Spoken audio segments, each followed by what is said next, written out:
make sure Delegate Krim was in her seat. Greetings. Got it. Good afternoon, everyone. Senator Mary Washington, Senate Chair of the Joint Committee on Ending Homelessness, co-chaired with Delegate Geraldine Valentino Smith, calling this meeting to order Tuesday, October 5th, 1 p.m. We're getting a virtual briefing on an issue that this committee has been working on for a number of years, attempting to get a handle on the causes, not only causes and consequences of homelessness, but what are the ways in which state institutions can mitigate or in some cases may be exacerbating homelessness. And we're interested in looking at the pipeline to homelessness. So today we're looking at the intersection between homelessness and corrections and health systems. As far as the agenda, we'll be hearing from the Department of Public Health and Correctional Services. We will also be hearing from St. Mary's County of Detention and Rehabilitation. We will hear from the Health Services Cost Review Commission. And then also, we will also hear from the Corporation for Supportive Housing. But we're going to start off from hearing from the Maryland Multi-Housing Association. As you may recall, last month we had a briefing on evictions and an update on housing relief programs and evictions. We were not able to include MMHA in that discussion, but they are an important stakeholder. So we wanted to give them an opportunity at the start of this meeting, just for 10 minutes to brief our committee. However, I'm asking the committee any questions that you might have that you provide those questions to staff later, and then we can have them. So we won't have a question and answer period with MMHA, but we'll allow them an opportunity to speak. So, Delegate, did I miss anything? Are you good? No, good. Good to see everybody. It's going to be a good meeting. We also want to try to limit the presenters to about 15 minutes, and then that will leave some time for questioning. In terms of my House representatives that are here, thank you. Thank you also to the senators. I know a couple have to leave early. If you see senators and delegates leaving, it's just that they've got a tremendous amount on their plate these days, but they do follow with us closely in the background on the work that we're doing if they're not able to stay for the whole hearing. Great. Okay. I see Senator Benson's hand up. Yes, Senator. Hi, can you hear me? Yes. Is it possible, did we get a copy of what was going to happen today? Was that sent to my office? Yes, we can send that again. We do have an agenda, and there's a number of, but it probably would have just happened yesterday or last night. So. All right. Okay. Thank you very much. I'll ask. Do we have the agenda for this meeting? Okay, that's fine. Thank you very much. Okay. Right, Senator Benson, are you in the Senate office building? She's good. Okay, Mr. Greenfeld, we're going to hear from Aaron Greenfeld, the Director of Government Affairs for the Maryland Multi-Housing Association. So, Mr. Greenfeld, we're all ears. Well, thank you, Madam Chair Washington and Madam Chair Valentino Smith. I hope you can hear me. Really appreciate the opportunity to be present today, and we'll give a brief overview, recognizing you have a number of panelists that come after me. So let's start with the first slide. Who is MMHA? We are the leading voice for housing providers in Maryland. We house more than 500,000 Marylanders in our various communities statewide. We serve the industry and communities by promoting and maintaining the highest professional standards of excellence. Most importantly, we provide education, information, legislative, and advocacy services, enabling our members to contribute to the community around them. The next slide, please. So state benefit in terms of our industry is really critical here. There are about 455,000 apartment homes here in the state of Maryland. 48% were built before 1980, which is critically important because the renovation and repair of those apartments help preserve Maryland's older, more affordable units which contribute $1 billion to the local economy annually and create about 5,000 jobs. And as you see in that third bullet point, there's $3.5 billion to the local economy each year. Again, $1 billion in property taxes and lots of jobs. There is a deficit of affordable housing in the state of Maryland. That's not me saying it, that's DHCD and its 10-year needs assessment, which was issued in December and highlights the deficit of 85,000 units statewide. Next slide. So here's the current landscape for housing providers.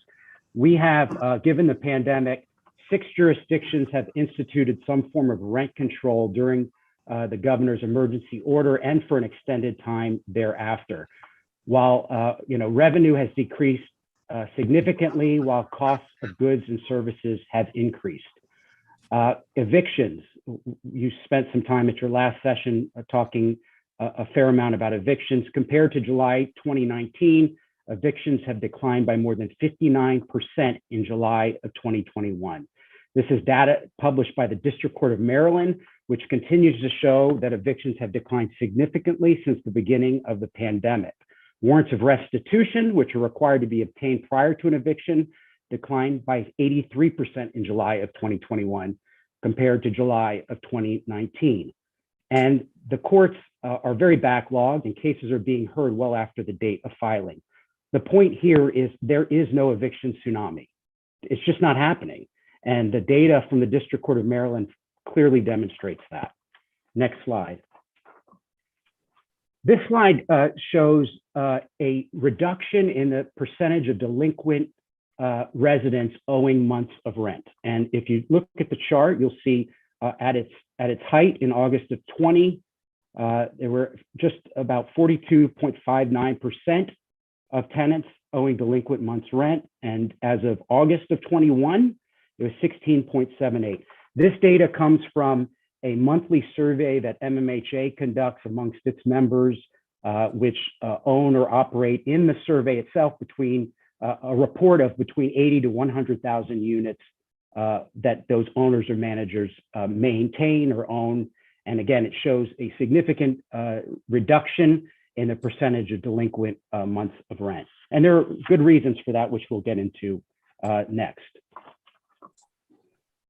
So rental assistance, again, you spent a lot of time on this last session, last briefing, but as you know, there's considerable amounts of rental assistance available in the state to the tune of over $700 million. And many of the challenges concern the efficient release of those funds. And some jurisdictions, as the DHCD data dashboard, which is excellent, shows some jurisdictions do better than others. But we have been working, relentlessly with local jurisdictions and nonprofits to help get that funding out the door. Next slide. So one of the better programs that we have experienced is the United Way of Central Maryland STEP program. And I'm not sure that the committee's been briefed by the United Way on this program, but it is, there's been $49 million allocated to the program. You'll see the breakdown in that first 2 bullet points there. This program pays up to 12 months of back rent, and residents are also eligible for up to 3 months of future rent. They're also eligible for utility payments, such as electric, water, sewer, and trash. And you can see that the first round of the program provided an average of $4,300 per household. We're expecting about $2 million a week to be released in the short term. The reason why this program has been so effective, and you can turn to the next slide, is it provides a very expeditious delivery of rental assistance in bulk. And it's landlord facing. So the landlord in many ways becomes the caseworker, which isn't necessarily our job, but we're more than willing to serve in that purpose to try and get all the documentation, all the information together and bundled and submitted to the United Way in one sort of bulk application. That's been incredibly effective, and it's certainly helped stem the tide of evictions. The other important point that we continuously beat the drum on is communication. It's critical that both the housing provider and the resident are communicating, and that particularly the resident is informing the housing provider of what their situation is, and making sure that it is. Sorry, I see Delegate Lehman's question pop up, but that both sides are communicating and making sure that there is an open line of communication when it comes to knowing the resident's status and whether the resident has in fact applied for rental assistance, which is critically important to our members. Oftentimes they will not go forward with effectuating the judgment if they know that rental assistance has been applied for. Lastly, I might mention, as legislators, it's also important that we are working with you to connect your constituents to ensure that they are aware of this available services. In terms of state issues, you talked about this again at your last briefing, but the Access to Counsel bill passed, establishing an access to counsel and evictions programs for tenants that earn less than 50% of AMI.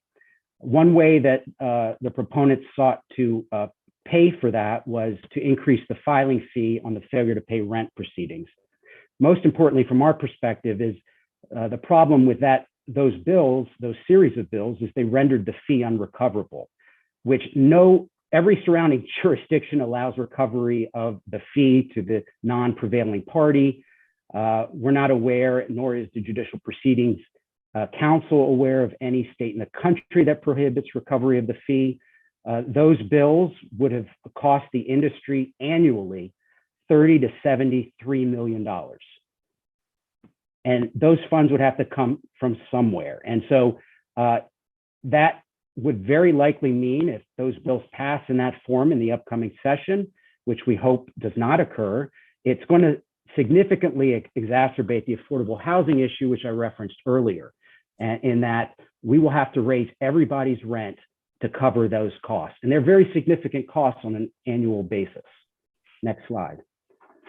When we come to the cost comparison on these filing fee increases, Maryland is, and Baltimore City in particular, you'll see a breakdown there of what the costs are for the filing fee, which it's an important point. The filing fee is only the first step in a two-step process, because you also need to obtain a warrant of restitution, which in Maryland is $40 and in Baltimore City is $50. As you see in the third column in Virginia, the range for its filing fee, as well as its writ of possession, is between $71 and $81. So Maryland is in many ways in the middle of those costs. And again, the unrecoverability of those fees is a significant challenge for the industry. And all we are simply asking is to allow that recoverability. Next slide. So in terms of state issues that we are confronting, rent control is a significant one. Last session, House Bill 1283 would have established rent control and banned rent increases over a certain percentage for properties built prior to 1985, would have cost the industry nearly $170 million. Rent control, which recently had this conversation with Senator Ellis, distorts the housing market and really serves as a deterrent to develop rental housing. Eviction diversion is another issue we have dealt with and will continue to deal with. Senate Bill 454 sought to make procedural changes in failure to pay rent cases and extending the number of days between the filing of the complaint and the trial date. This is problematic on a number of fronts, given the amount of time it takes in the eviction process, particularly now as the courts are a bit backed up. I will say we have worked, I think, very constructively with all the stakeholders in Baltimore City on its pandemic rent court program in the District Court of Maryland for Baltimore City. I think we're seeing that is actually being helpful and is serving those residents who are unaware, frankly, of rental assistance available.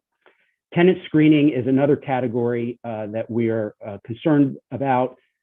Several bills last session sought to limit the ability of a housing provider to access information as part of the screening process. We need to be able to appropriately screen applicants to ensure that communities are safe and that folks, their backgrounds are checked out. And we will continue to make that point as the upcoming session approaches. Last slide, I believe, is, these are a series of our policy recommendations. We think that establishing a statewide housing voucher program makes a lot of sense. Certainly takes the will of the state budget to help contribute to that. But we think given the fact that the housing choice voucher programs are largely closed or waitlisted significantly, similar to New Jersey, the state should look at doing a statewide voucher program to help supplement that. We need to, as I mentioned, ensure that we can continue to screen appropriately and ensure that consumer reporting reforms do not make that screening impracticable or hinder apartment providers from properly managing risk. We want to continue to promote investment in new housing opportunities, especially given the deficit of affordable housing that's available in the state. And we, as I mentioned before, have significant concerns and opposition against any rent control because it does, by all accounts, act as a deterrent and disincentive to develop rental housing. So with that, Madam Chairs, I appreciate the opportunity to be heard and certainly would welcome any questions. Thank you. I thank you. I think that the question in the chat can be answered by staff perhaps later. Again, I just wanted to thank you, Mr. Greenfeld, for giving us that perspective and on the work that we're going to do together. Certainly, both renters and property owners need to be a part of the solution for addressing evictions or rising property costs, because this committee has found that affordable housing is one of the challenges we face when we're ending homelessness. So thank you so much. Thank you. So back to the original sort of focus, where we're looking at emergency rooms, emergency medical services, addiction treatment shelters, correctional facilities. These are all. Excuse me. Oh, sorry. You said Madam Vice Chair. Listen, Madam Chair, yes. We do need to have a copy of this PowerPoint. That's number one. But number two is I'm hoping that someone will be available to answer Delegate Learmon's question as to why we are confining the STEP program to just 5 counties. I'm interested in the response regarding that question. Again, very much. Absolutely. We'll get an answer to that. Are there Thank you. Other urgent questions? I apologize for not seeing your hand there. No, that's okay. Okay, great. Okay, we'll get Valentino Smith. Would you introduce our first panel? Thank you. And just as we end this last presentation, I think what staff will get that for us, Senator Benson from the United Way, and the presenter talked about the surrounding jurisdictions and recoverability. I'm going to have staff go ahead and send us this. Would be helpful. Thank you. Yep. So good. So what we're going to do now is we're going to move on to the Department of Public Safety and Correctional Services, and we have Secretary Green and Assistant Secretary Scruggs. For the members that have been on the committee for some time, this will be the 3rd year that Corrections has presented. Secretary Green had come to testify us only a couple of days after he first started, when he first appeared before us.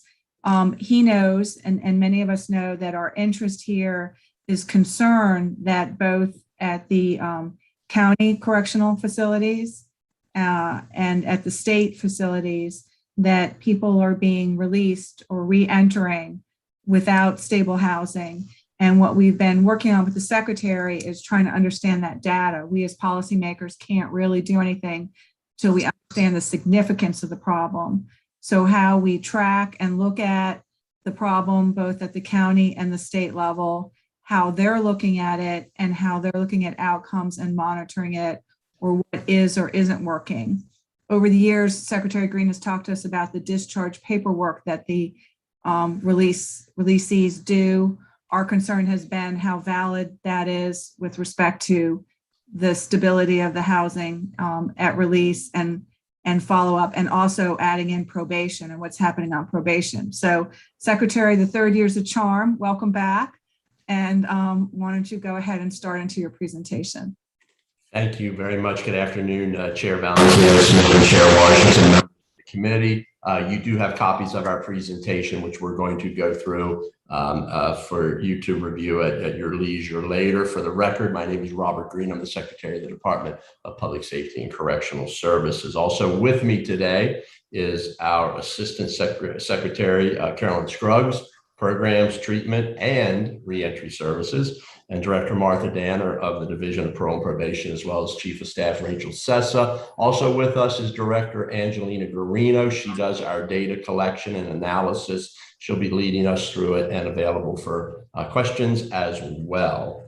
So let's move directly to slide 3, if I may, in the taking the direction to move right to the point. I want to provide you some perspective of where we are. And as you know, the Department of Public Safety and Correctional Services, the Division of Correction oversees 13 correctional facilities now that house individuals sentenced to 18 months or more. We also oversee, as you know, the Baltimore City Detention Center, which we're going to provide you information on. Those are pretrial individuals sentenced to terms of confinement of 18 months or less, as well as the Division of Parole and Probation and the Parole Commission.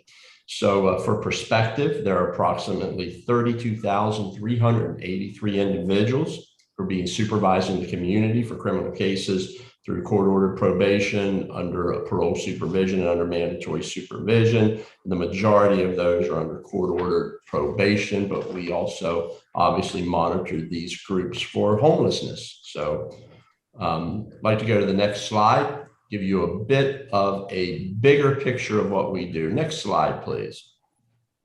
So for a bigger picture, over the past 10 years, we've seen a decline in the incarcerated population. And at the end of fiscal year 21, the average daily population decreased almost 15% compared to the previous year. However, recognizing the impacts of COVID-19, impacts on the court system, and other issues, I think it's very appropriate that we not just look at 1 year, but we look at this 10-year average to really gain a perspective of what's happening in our department. There are currently just over 14,300 incarcerated individuals in our state prison system.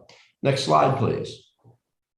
So although the incarcerated population is decreasing, we would like to point out that the department has seen over a 14% increase in populations with violent offenses during the past 10 years. And we've reported that to you before.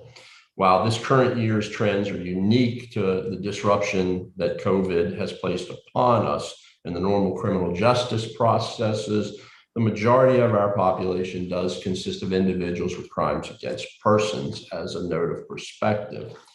Slide 7, please. So we've talked frequently about successful reentry. Reentry is a direct impact upon homelessness, and we have worked this extraordinarily well, I think, over the last 2 years. I want to give you some perspective of what is happening there. Going home is a huge and significant piece of what we do, and it is referenced by the presence of Assistant Secretary Scruggs in her position on reentry services. Absolutely critical to all that we do. These services are continually evolving for our department. In addition to the processes shown on slide 7, I would tell you the reentry unit also supplements the services provided now by case management, which includes participation in these release planning processes, preparing people to go home, preparing individuals to return to their communities. Slide 8, please. So to the meat and potatoes here, 1,958 individuals returned to the communities of Maryland between January and August 2021. As you can see, 90% of that population, 90% received reentry services, including job readiness, SNAP benefit application assistance. 76% of the individuals released during the same time frame were enrolled in Medicaid, were either ineligible for Medicaid or refused that enrollment. If individuals are Medicare eligible, They're given information for local Social Security Administration to follow up, and those connections are facilitated. As a note for our veterans, a very important population, as with all, we work with the processes of preparing for discharge forms that they need from their incarceration. They're referred to regional veterans, caseworkers prior to release, and make a lot of contact information with appointments, housing, and other services. And our veterans homeless population, I would submit to you, is significantly small. The department's also obligated to this group to submit a statutorily mandated report in early 2022 regarding issuances of birth certificates, Social Security cards, and motor vehicle administration IDs. And we're going to make sure you get a copy of that as soon as that report is finished and the reporting period is complete. Slide 9, please. So population trends in fiscal year 21, 4,600 individuals were released into our communities. 96% of those persons were released with verified home plans. It's important that we verify, not a hope for a home plan. There's been planning processes, discussions, connections, verified home plans. We're very pleased with that. It's not 100% yet, but we are pleased. Moving to slide 10. Since we last examined these issues at the encouragement of this group, we've achieved additional tracking, I think additional information for our data systems we'd like to report out to you. The department has significant more detailed information around approximately half of the population we're reporting to you. As this slide shows, most individuals return to a family home within their family, and then followed by their own private homes, their residence. A very small percentage, 168 individuals, returned through transitional housing. This was a point of interest the last time we met, and the availability of that transitional housing. Of that population that could be identified as homeless, 36 were released either to a shelter, and 44 were released with the designation of homeless. The designation as we have defined it and this group has defined it. Slide 11, please. So getting on to DPP, as you know, a strong connection to the community. Their primary purpose is to enhance public safety, but also contribute to the lives of those that they're working with and supervising in the community. We're very pleased that all of our employees work in that endeavor. We try to focus every program, every planned effort on individuals and their accountability to the victims in the community, but also simultaneously helping individuals become productive and engage those community resources. Slide 12, please. This slide provides you a bit of a breakdown, which I think the committee was interested in our last meeting, of supervision cases. So in fiscal year 21, 56% of the individuals were under probation supervision, 18% supervised in the driving monitoring program, and the other percentages indicated for you. Slide 13. We know the primary focus of our DPP agents, again, is to ensure that the individuals they supervise comply with the terms of the courts and the parole commission, but it's how we do it. And again, another, I think, enhancement in addition to this work. It's done primarily through good case management, field work, sharing information with law enforcement, but hearings, victim impact. Our agents made an incredible amount of contact. DPP agents made 42,589 home contacts, 103,733 virtual contacts. And for this group, when we think about supervision, it's not a one-way conversation. There are many phone calls and calls for assistance that go both ways because of the very nature of this relationship. And again, we're pleased that we get that input from our population where they may be encountering an issue that an agent can assist with. It's important to note that. You also may notice that the number of office contacts, home contacts, and video contacts decreased slightly. in comparison to fiscal year 21. However, the number of individuals under criminal supervision overall decreased by nearly 4,000 during the same time frame. Slide 14, please. So prior to returning to the community, case managers in all of our facilities everywhere work with individuals to develop home plans and ensure a return to a stable environment. What's changed in the last 2 years? The addition of more social workers, the community and reentry focus of Ms. Scruggs's staff, and our focus on that work. We're making good contact, and we're pleased with that direction. Our DPP agents investigate individual home plans to make sure that the individuals, in fact, going to the location designated in their home plan, but it's an environment that we can also help support.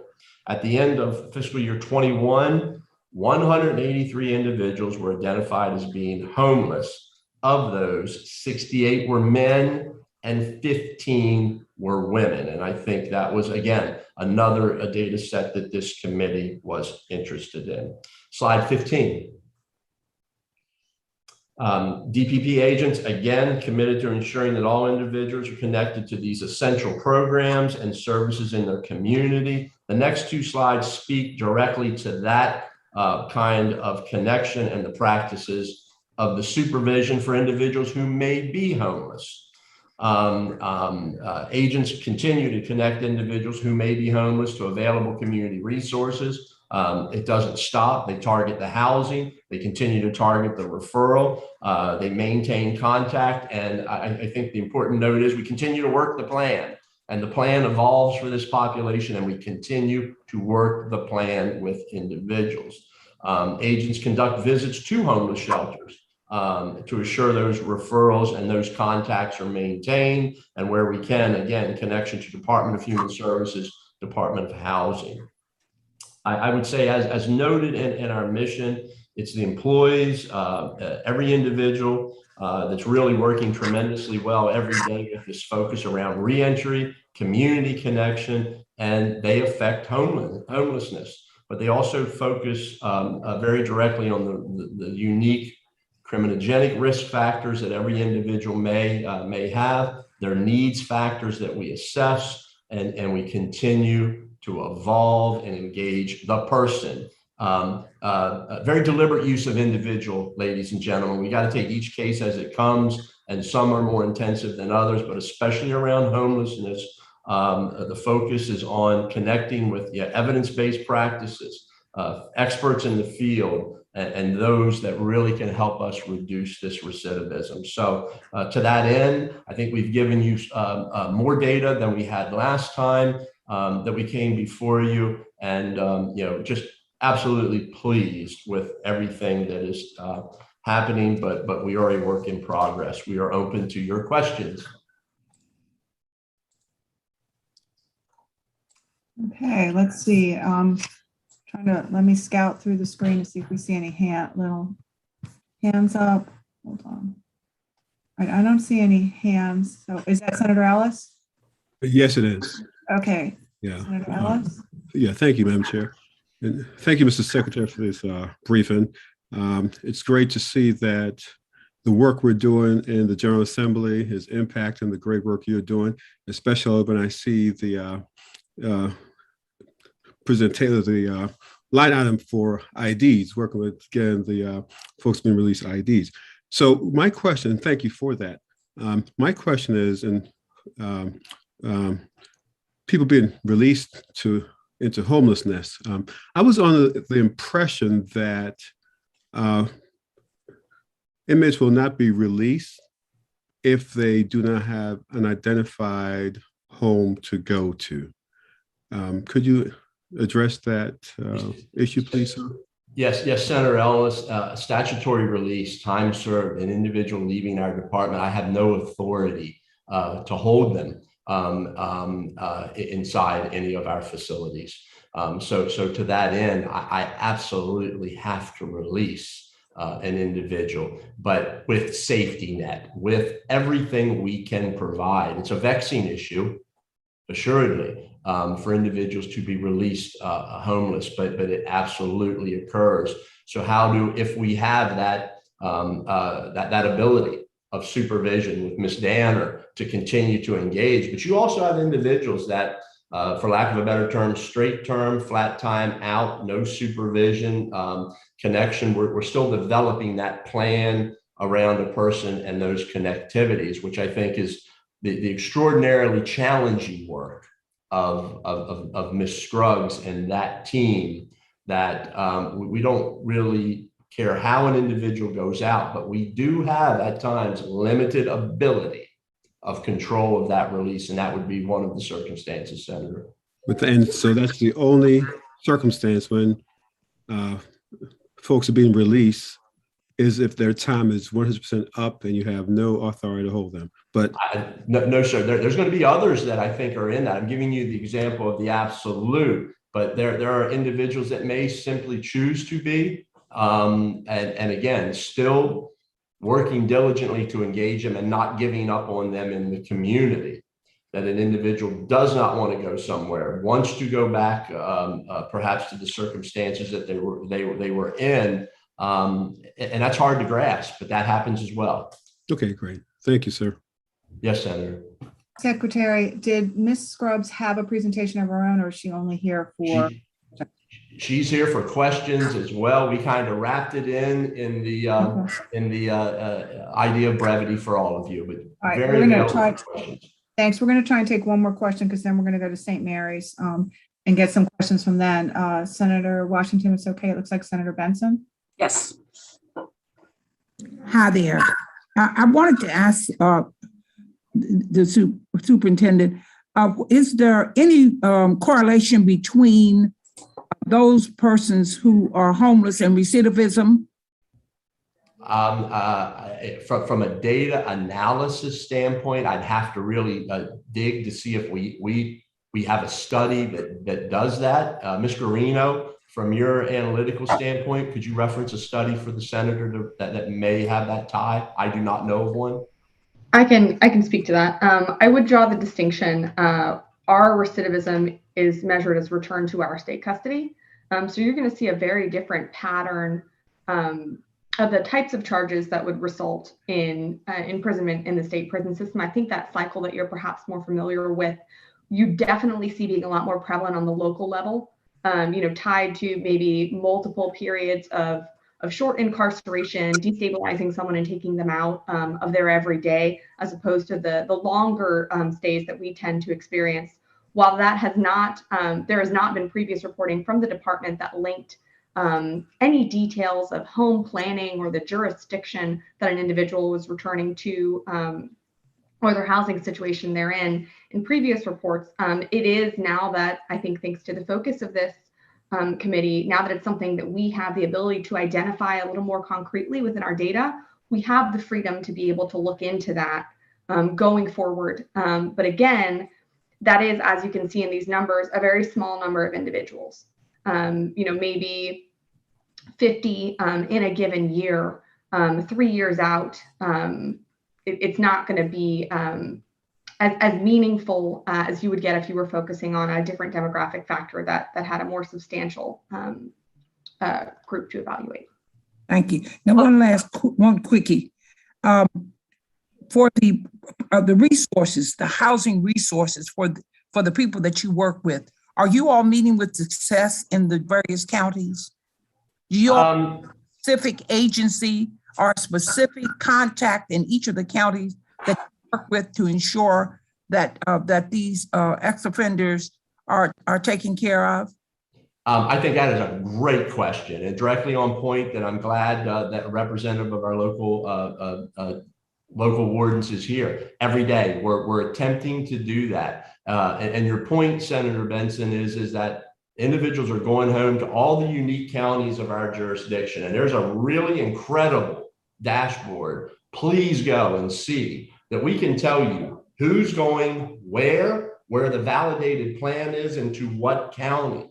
It is essential that our county colleagues work with us on this issue of people going home. We're working diligently to create memorandums of understanding for individuals that are leaving our custody, but are not released, to perhaps go back to the county that they are returning to that facility, to be able to spend the last 90 days, 120 days there, not for the purposes of incarceration, for the purposes of connection to the very services you're referencing, Senator, that are unique in every single county. Different way, different people that are unique. Thus far, Ms. Scruggs, how many counties do we have in those agreements? There are 9. There are 9. But I know exactly where people are going home to based on that data dashboard. I think that's an excellent question that we need to continue to vet out. Yes, we are attempting to make the connections. And I think that is a really holistic issue beyond just corrections. But with our population, I gotta have lots of local support. So thank you for giving me that opportunity to add that to my comments. And Delegate, Is Prince George's County one of the counties? Prince George's County has a memorandum of understanding that is in conversation right now. We've got some very interesting reentry programs going through and some proposals through State's Attorney Braveboy around all of that, but they are at the table, very interested. I would tell you, COVID has slowed many an opportunity and a focus, and I'm sure that we'll have more comment on that from our colleague, but Prince George's County, not yet, in process. Thank you. Secretary. And we will I just have one more, Secretary, on that matter of your MOUs and the programs. Again, thank you for moving along. And as Senator Ellis has said, you know, it's working well. The legislative branch is working well by setting out some policy recommendations and working with you to follow up on them. But on the matter of programs that are in the community that are providing housing assistance, I noticed in the last 2 budgets, there's been some defunding, particularly of the Safe and Sound. You talk about, look, there's a Safe and Sound program that served Baltimore City and sort of surrounding that was zero funded. Could you get back with us if you could look over the next couple of years, looking at the ways in which there were locally based programs that have been defunded or underfunded in the governor's budget? Because I would suspect that, you know, those locals need that support. And then the other question is, let us know exactly how many agents, how housing agents or housing navigators do you have that are employed directly from you, not from the state, and not just the local jurisdiction. So if we could get answers to those 2 questions, that would be really helpful. We'd be happy to provide that to you, Senator. Okay, thank you.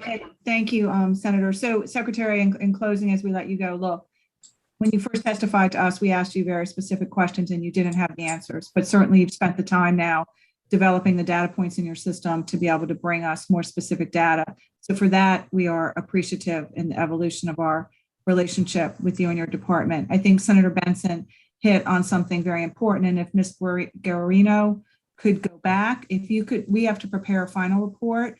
If you could send us a summary of the information that you do know about recidivism for this population, to the extent that you can coordinate that. We'll also try to ask the locals too, but for recidivism, then can you tell us how much a day it costs to house somebody? In other words, if we had spent that money up front on housing, we wouldn't be spending it back per day in the corrections facility. So we'd like you to help us with an economic analysis about the cost to house somebody in each of the different jurisdictions, okay? And recidivism data, if you have that. We know from your briefings with the Appropriations Committee that you're constantly briefing on your ability to staff and your staffing shortages and where you are. So as Senator Washington said, if you can then just give us an update on where you are with staffing. And finally, look, if you see, and Ms. Grubbs sees, a jurisdiction where something is working, you know, each of the jurisdictions does something different. Each has an MOU or not. We want to know what empirically you see now that works, that we need to know whether or not to make policy recommendations on for the rest of the jurisdictions to follow. Okay? Very good. Very good. Yes, ma'am. We will make sure that you receive that information. Okay, thank you. All right, we're going to move on then. Thank you, Secretary, for your time today. Thank you. Thank you. So we have St. Mary's County Detention and Rehabilitation Center, Mary Ann Thompson. So she's going to come with the locals and the St. Mary's perspective on what works or what we need to work towards with respect to release at the local setting. Okay. Good afternoon, everyone. I'm Mary Ann Thompson. I'm the Deputy Warden here at St. Mary's County. We have added rehabilitation because we firmly believe in rehabilitation in St. Mary's County. I'm also the President of the Maryland Correctional Administrators Association. I took over this past July, so that is my other role that I take within the state of Maryland.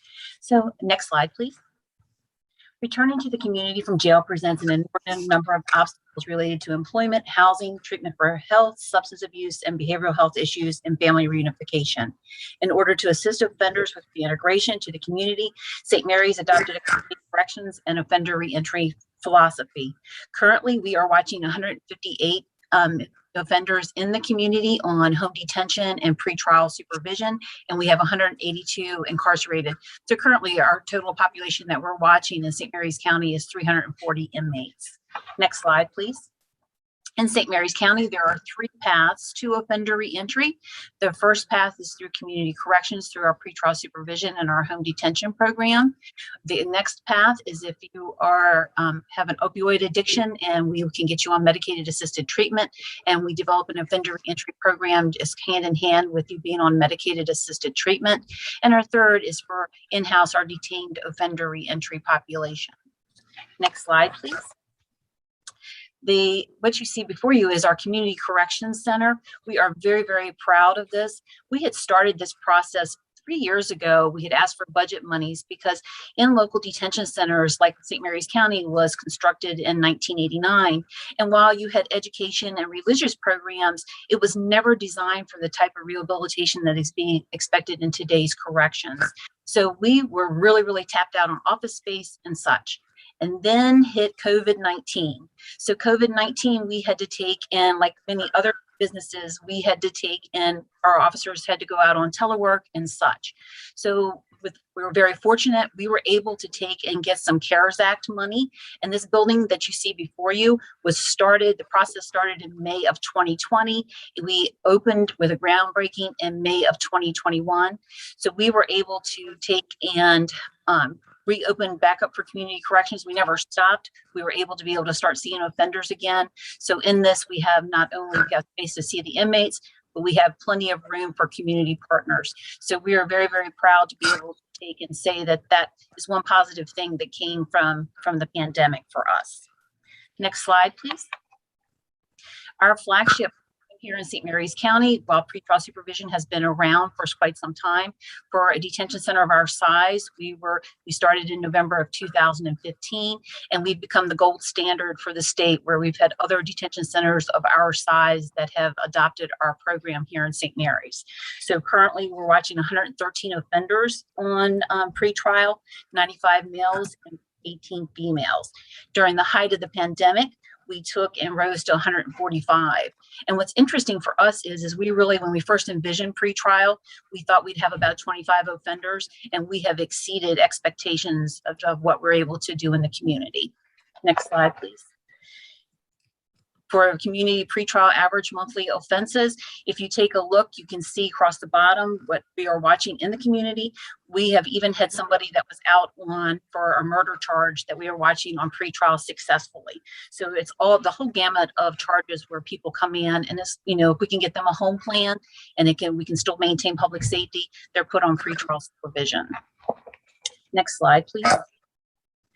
Not only do we take and have people that we watch in the community, we also link them to treatment, so mental health, Medicaid, and so on. 94% of our inmates in 2020 were successful on pretrial. Pretrial supervision works very hard with our homeless offenders and understands that many of these offenders have broken ties with their families and friends.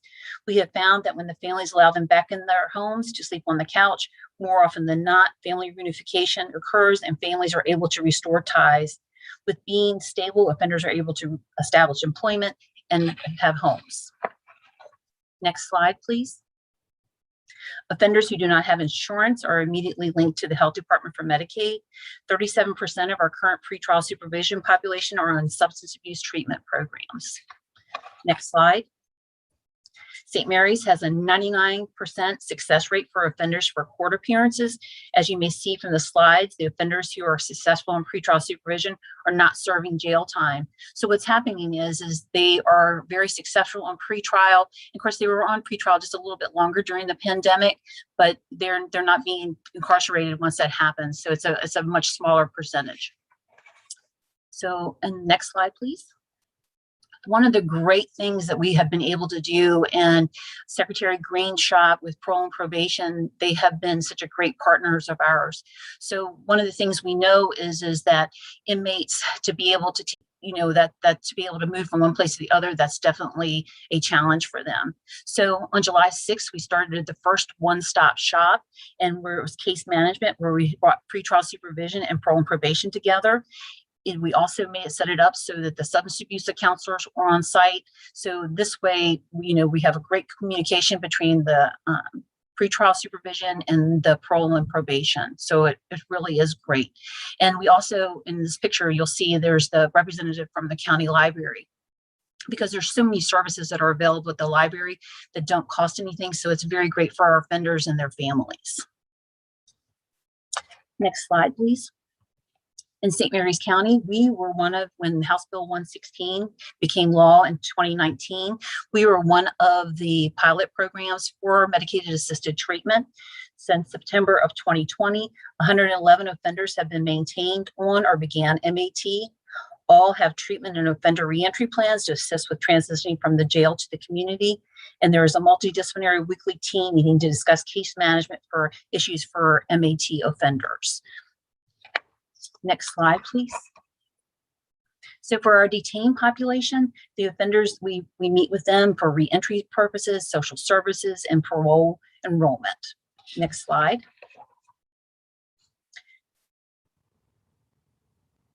Offender reentry works tirelessly to find offender placement who are homeless and need of treatment, whether it is a substance abuse, mental health, and to work with our veterans. In addition to placement, offender reentry assists offenders with obtaining birth certificates, social security cards, Medicaid, MVA reinstatement, to name a few. One of the other things that we have done in St. Mary's County is our inmate identification is very much set up for here in St. Mary's County when the inmates leave, because we do not have offenders a long time like Secretary Green can. We have the fast transition. So our inmate identification is recognized at like social services and places like that, so that they are able to get the services with our inmate identification card. Next slide, please. This is a slide of some of our community partners. Offender reentry links offenders to education, training, medical care, mental health, life skills, housing, and employment. And all of the partners that are here are very much, the judiciary is very supportive, and our health department is a great resource for us. Next slide. Some of the housing is a significant challenge, as many offenders are dual diagnosed. Some have violent criminal histories, as well as they are sex offenders. Sometimes the offenders themselves are a challenge, as they would rather be homeless than to have the rules and regulations govern them in some of the public housing. There are challenges to hire qualified healthcare professionals who are willing to work in corrections. And while it may seem out of place, a challenge is like y'all are looking for data. Our jail management systems were not developed with tracking for case management statistics to be able to provide the data being requested for presentations.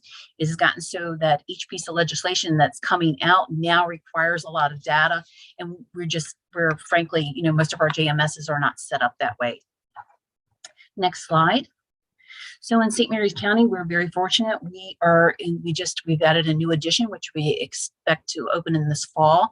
It will have a much needed female housing. We outgrew our female housing years ago, so we've been kind of just making it work.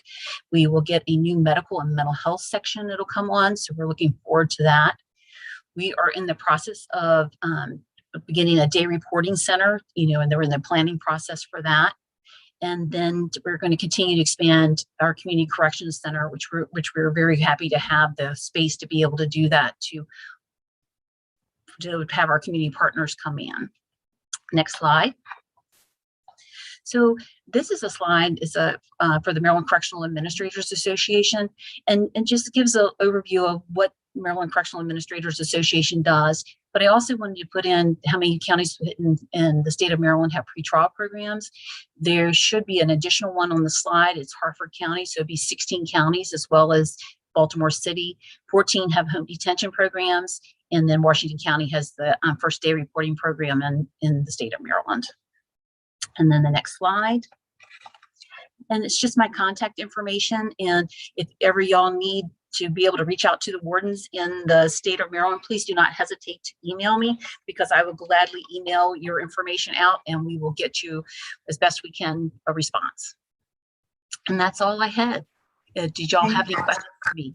Thank you. I saw that Delegate Patterson has a question about coordination with higher ed. Delegate Patterson.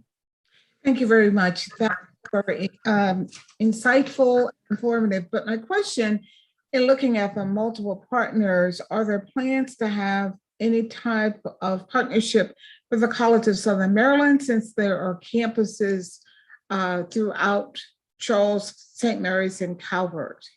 And thank you for pointing that out, because they definitely should have been on the list. The College of Southern Maryland, they come in because, they bring in GED now for us, as well as like workforce development classes. So thank you so very much. And then we've had some that have come in and do like a college level English course for us. So thank you. And I will have them added. That's a good catch. Thank you.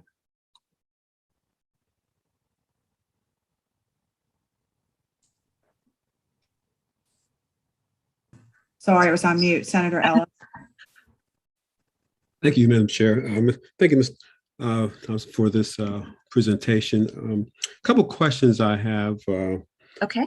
for definition, understand. When you refer to MAT offenders, what is that?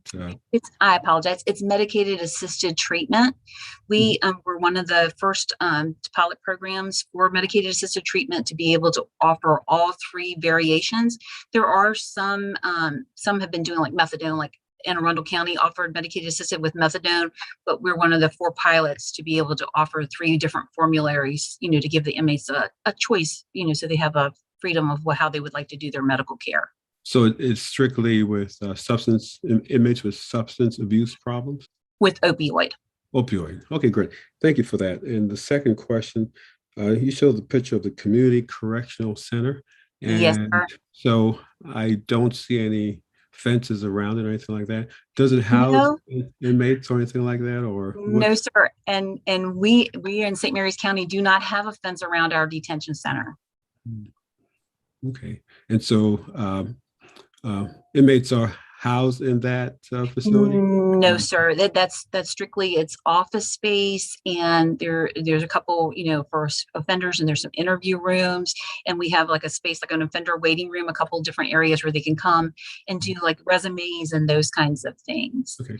But no, unfortunately, the detention center wasn't designed with the office space to be able to do community corrections and such. So that facility is for individuals who are in the community in some type of housing? Yes. And we also, like I said, we partner with the Department of Parole and Probation from the state. So they operate out of there as well. Okay, great. Well, thank you for all the good work you do. Thank you. We really appreciated it. Thank you, Senator. I don't see other questions. I'm going to ask for always some follow-up. Thank you, Deputy Warden. So it's been a lot of information on your reentry program, certainly a model, it looks like. In your capacity as the president of the Maryland Correctional Administration, would you please go back and survey your other wardens to get us what information? I know you said the systems management doesn't have the ability to track the data the way that you'd like, but we would like any information on release with respect to housing status and homelessness. And if there's any opportunity for you to offer, even if it's, not specific recidivism and returning to your detention centers based on their housing status. Okay. And so I'm again, not sure if they'll be able to do it just based upon the if they're homeless or not, but is the overall recidivism rate, would that be helpful? Yeah, I mean, I think, and the cost then. Okay.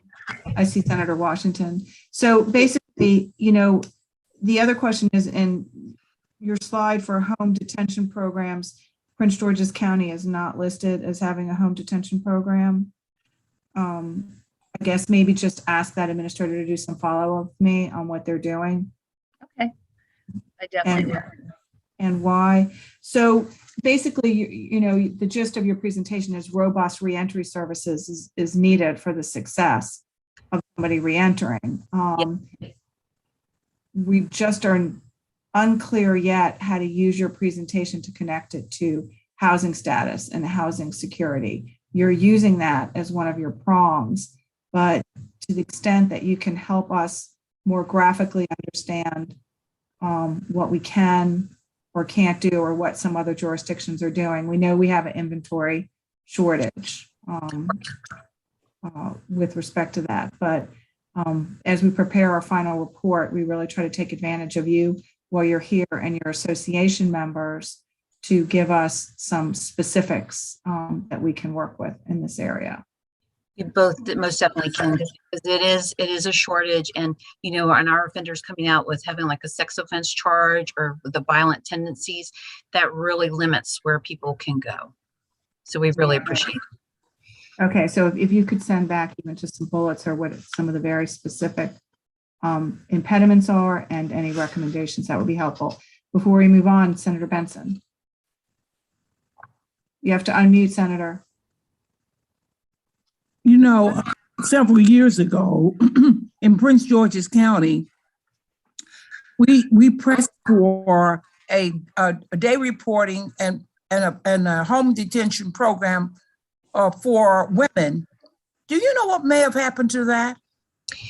No, ma'am, I'm not sure, but I can ask Ms. LeBabe to reach out to you if you would like. Yeah, I would be interested, because we were very, very hot to trot about that, and they had indicated that they were going to put that in place for the women. I'm just wondering what happened. I'm not sure, but I'm sure Director LeBabe would gladly answer. Thank you very much. You're welcome. So in closing, we're going to leave. Senator Washington, did you have anything else? No, the questions were covered. Thank you. Thank you, Deputy Ward. Again, it sounds like you're having a very progressive approach. But again, I guess that just to reiterate what my co-chair said is that we really want to focus on the housing instability, definition of housed. One of the things we found in the foster care system that we had to adjust is just the definition. So couch surfing, which you sort of mentioned. So someone may have a house for a week, but that's their couch. And so that's not stable. So, I mean, I know our definitions might be, and I wasn't able to ask the secretary that, but if we could really narrow in on our definitions and to provide you with the support you need to provide transitional housing. I think that sounds like what we're needing. And then the one other thing I heard, please allow me this, is that you seem to suggest that individuals may find difficulty getting housed through your traditional systems because they have a record.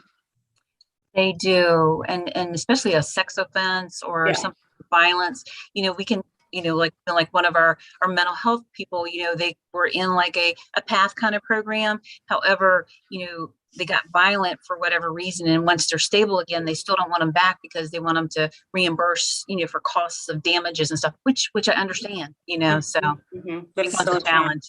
Yeah, great. Thank you. Thank you so much. Thank you, Madam Chair. Thank you. I think as we're transitioning and leaving corrections, after doing this for a couple of years, what we're sensing or what we're trying to figure out, whether as we talk to leadership and get ready, is what it costs you now if the person is incarcerated or detained per day versus if you continued to spend that money on them for a housing unit of some source, or what money is available, or is kind of trading the money around here. We're going to spend it now because you're in and being held by us, or we're going to spend it for a little while and continued in a particular setting to keep you stable so that you don't re-enter and then cost us that amount of money for a longer amount of time. So if you could get us from your locals, any sense they have on recidivism and any sense they have on costs per day, because maybe we need to just have some transitional costs mandated to save money. But to spend money now, save money later is a hard lesson for all of us in policy. It is. Delegate Krim, did you have a question? Yes, I do, Madam Chair, and thank you so much. Because we have a budget surplus currently, and that is one-time money. It's not, part of our operational money into the future, but it's one-time money. So I'd like to ask our presenters today, and I guess maybe Stuart would maybe have more input on this later, but if you could identify one thing that would perhaps need one-time money to accomplish, then could you provide that to us? One-time money, like Warden, you built that women's correctional facility or pretrial release facility with CARES money. So that to me would be one-time money. Yes, that ma'am. you used in a very positive way. And let me tell you, that is, as past president of the Women's Caucus, that is super work. Okay, great work. So that's the kind of thing I'm talking about. Something that you could use one-time money for that would really impact our homeless population. And for you, of course, the incarcerated individual. Thank you, Madam Chair. Thank you very much. Thank you so much. Thank you, Delegate. And the delegate is making the point for those that are watching our hearing and following us in the public, is that we are not just here looking to figure out what we need to do by legislation. Certainly, we need to know if we need to do by legislation because we have an impending session, but we're really looking here to take the time outside of session to look at some of the very meaningful things that can get done right now. And the delegate's question about one-time spending and getting your recommendations is right on point. Thank you, Delegate. All right, we're going to move on then. We've been following for a couple years the concern that we have about reentry and housing status and success and recidivism and costs to the state, and also with hospitalizations. We've been trying to talk to another huge provider to vulnerable populations, which is our healthcare system and our hospitals. And in particularly over the last couple of years, we've been interested in, as we change to the new model for total cost of care, and being one of the only states in the country working under this model, and the requirement for some community benefit, and that the model has a lot in play to make sure that people are not readmitted, because that's how we get our savings and we continue to keep our model going. If I'm correct, Megan will correct me. But so we have a significant opportunity here to understand what is available in that model for this population, to understand how the hospitals are interpreting their obligation for community benefit, how they're making their decisions, and particularly with respect to discharge to either an unstable housing or a completely homeless situation for their dischargees. So with that, we'll start with, I guess we want to start with Megan Renfro. Yes. So thank you, chairs and the committee members, for the opportunity to speak today. For the record, my name is Megan Renfrew. I'm the Associate Director of External Affairs at the Maryland Health Services Cost Review Commission. Today, I'm joined by Nikki McCann, who's the Vice President of Provider and Payer Transformation at Johns Hopkins. Ms. McCann will speak after me. Next slide. I'm going to apologize. This slide is a little out of order from the order I'm actually going to take these topics. I'm going to do a quick overview today of the HSCRC and who we are. And then I'm going to provide an overview of Maryland's unique health model, which includes the total cost of care model that the chair just spoke about. And I'll transition from there to talking about federal and state hospital community benefits reporting requirements. And then I will end up talking about HSCRC's data that includes hospital activities and services provided to those who are homeless. And then Thank you, Megan, and keep an eye on your time so you Yeah, don't. no problem. When you're getting to the big meaty part about the homelessness, you've got. Yeah. Thank you. Yeah. So, so very quickly, next slide. HSCRC is an independent state agency, and we regulate the quality of cost of hospital services in Maryland, and also play a key role in managing Maryland's total cost of care model agreement with the federal government. Next slide. Next slide. The Maryland Health Model is the most significant tool we have to incentivize hospital investment in programs that address social determinants of health, including homelessness. The Maryland Health Model has a number of benefits, including providing support to hospitals for uncompensated care. All the hospitals in the state are required to provide free and reduced cost care to low-income patients, which I think is important to the homeless population, to the ex-offender population we just talked about, and just generally to low-income patients who might otherwise experience medical debt. The Maryland Health Model also ensures that hospitals are financially stable, which was particularly important during this COVID-19 pandemic. It kept the doors open so they could continue to provide services to patients. And the model also allows us to fund special programs that are focused on statewide public health priorities. The appendix of this presentation includes some details on recent programs related to COVID-19 vaccines targeted towards vulnerable populations, and a fairly significant program we have focused on behavioral health crisis services, which I think is also important to the pipeline to homelessness. How do we address people who are in behavioral health crisis? Next slide. So under the Maryland model, hospitals operate under a fixed budget that's referred to as global budget revenue, or GBR. This incentivizes them to keep patients out of the hospital and to use tools that help keep people healthy. That includes activities like screening patients for social determinants of health, like homelessness, and connecting those patients to community services to address those issues. Hospitals are also focused on a wide variety of population health interventions, including making sure that care transitions between the hospital and other settings move smoothly and people have the right supports, integrating behavioral health into medical health care, as well as patient engagement and community education. Next slide. And one more. So you asked me here today to talk about community benefits reporting. All hospitals in Maryland are nonprofit hospitals. Non-profit hospitals are generally exempt from federal and state taxes. In order to claim their nonprofit hospital status under the federal tax code, hospitals must report information on community benefit activities that they conduct.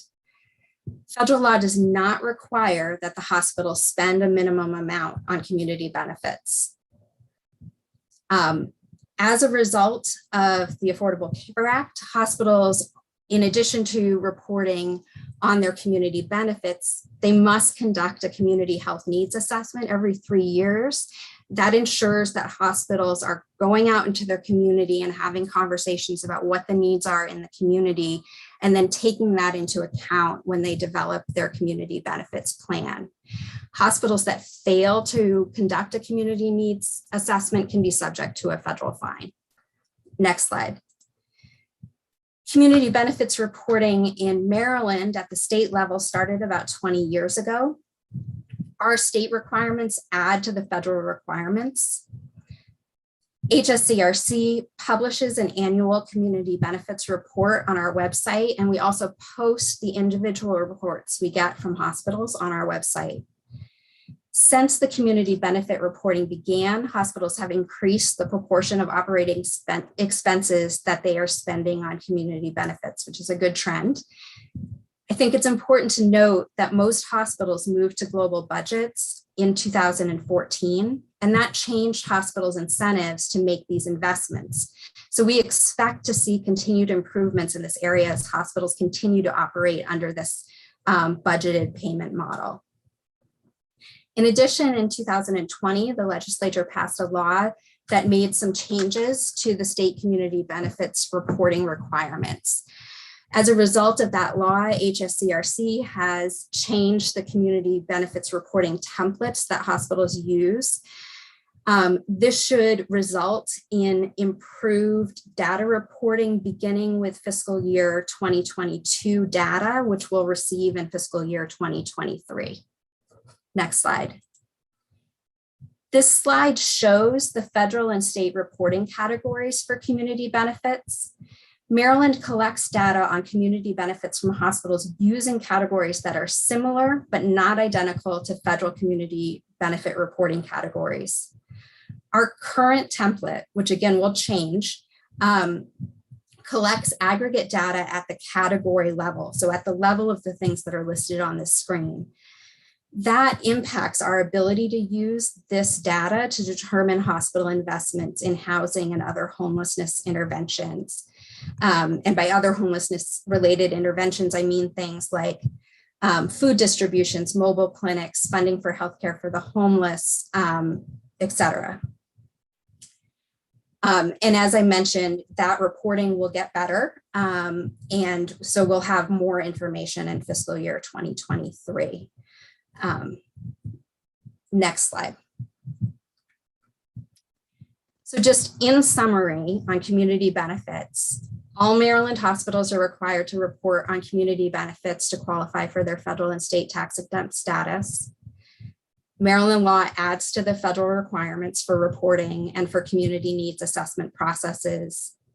We will be able to report more comprehensive information in 2023, and the global budget revenue under the Maryland Health Model is a major incentive for hospitals to make these investments.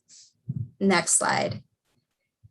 So now I'm going to transition to talking about our data. I was asked to talk about that. We have 3 data sources that could possibly help us understand what hospitals are doing as far as activities to support the homeless, and in addition to just understanding the homeless in the hospital patient population.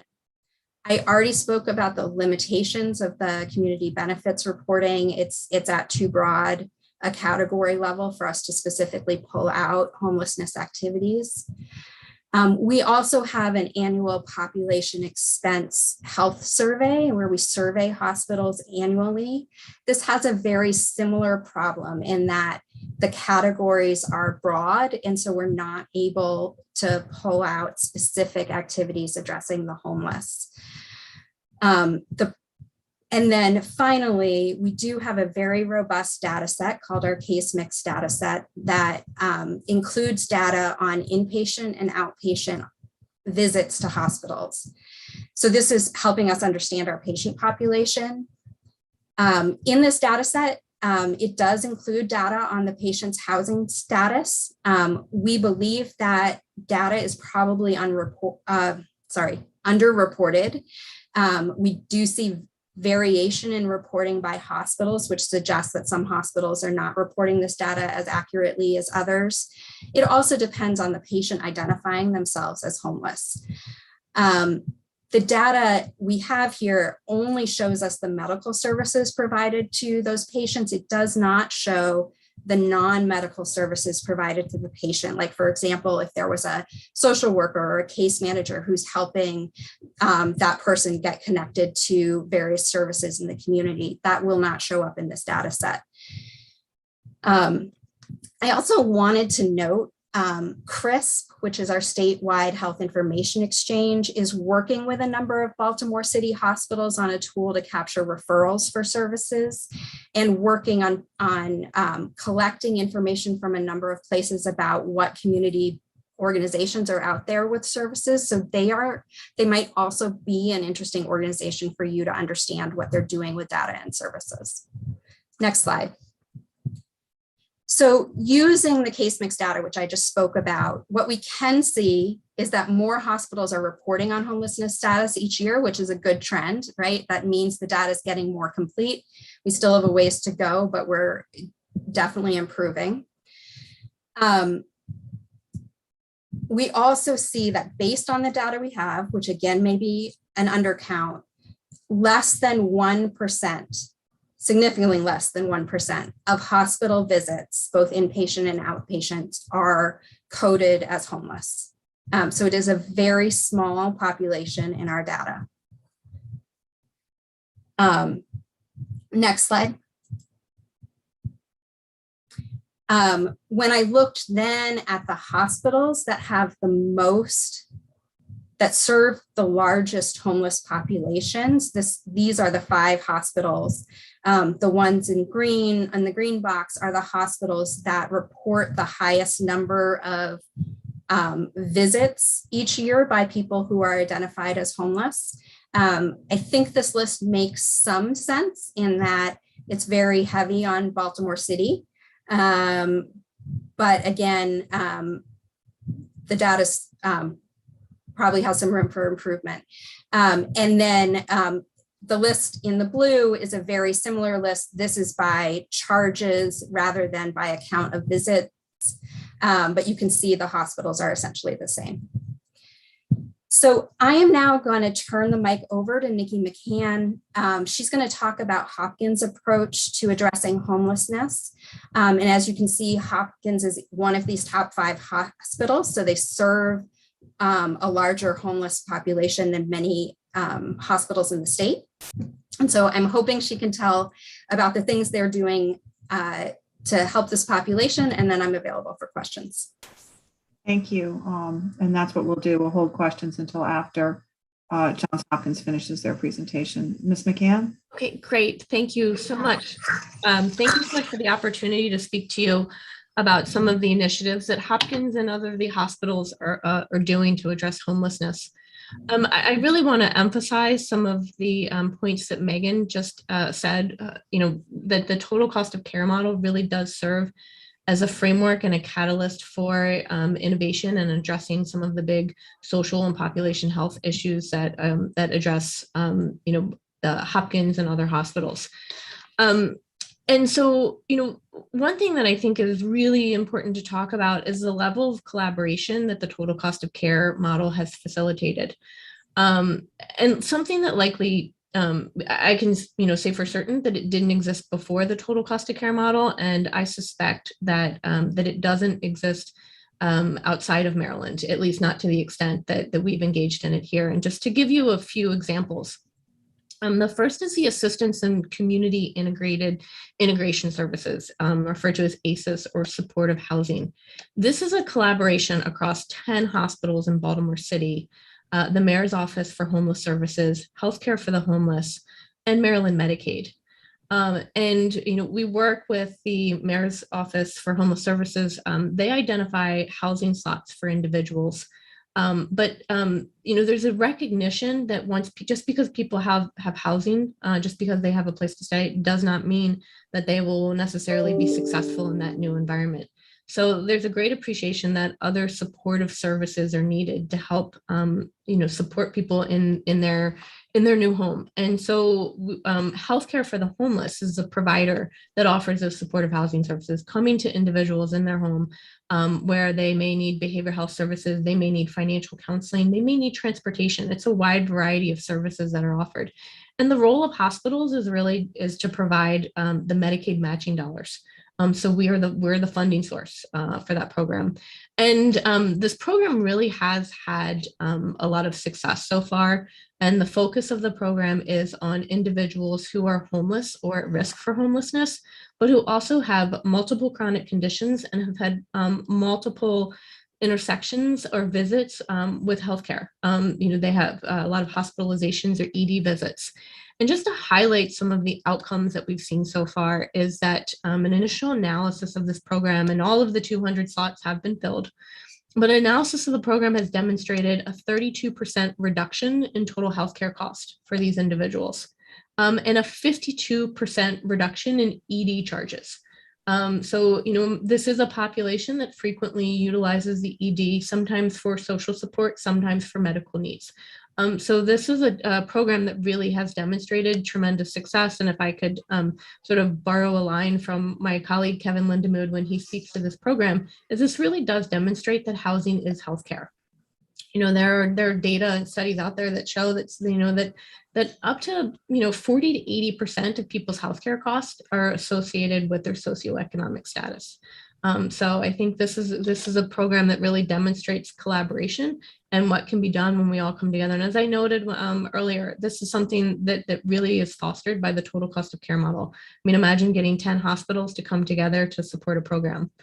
And so in the spirit of collaboration, to highlight another program, Megan had mentioned some of the efforts that the HSCRC has launched to support crisis services.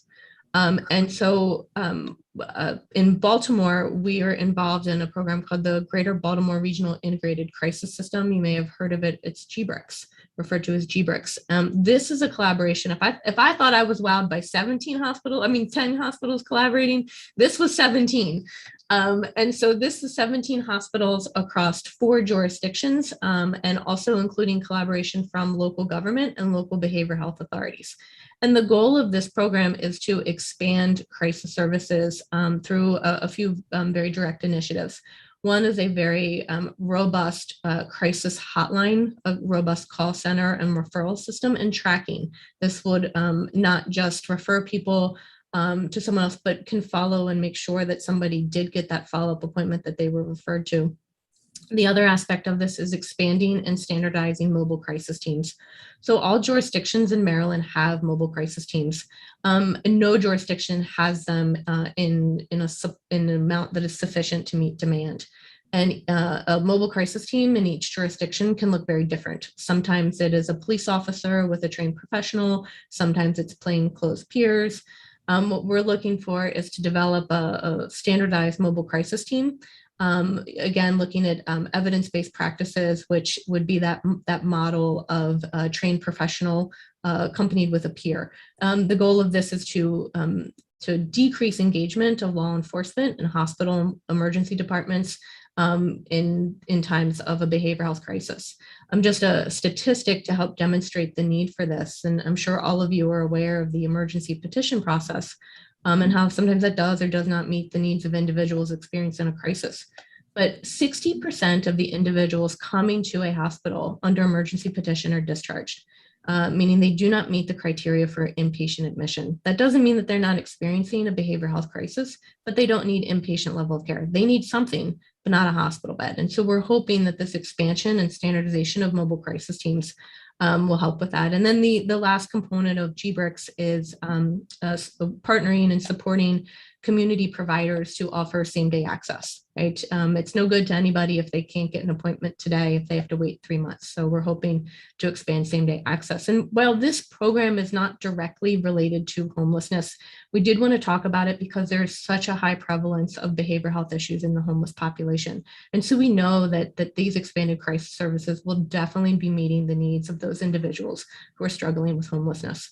The other thing that I dare to dream too big, possibly, but if you think about the fact that we have created this structure where you have collaboration across hospitals, across local government, across state government, that if this is a successful model, then perhaps this model or this infrastructure that we've developed could be used to expand to other areas. And when we were planning this program and we had a lot of stakeholder meetings, homelessness came up a lot. People said, you're really not going to address behavioral health issues without addressing housing.